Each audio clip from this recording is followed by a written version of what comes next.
I'm Lyndsey Davies and I'm currently studying a BTEC Level 3 in Construction in the Built Environment. I heard about the course from the Newydd website where I studied a Level 2, and after I finished my Level 2 in plastering I was informed then what other opportunities and what other courses are available for me.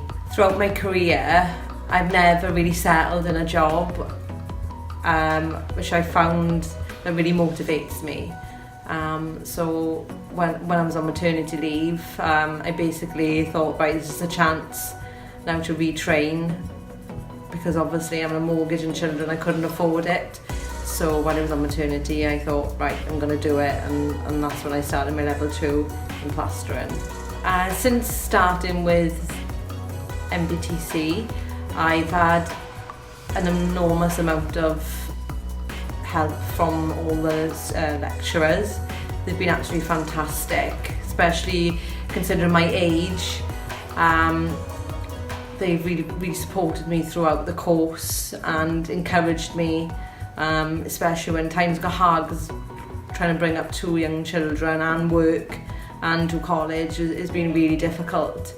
But they've been so supportive and have really just encouraged me to finish and get this far. I wasn't sure what direction I really wanted to go into.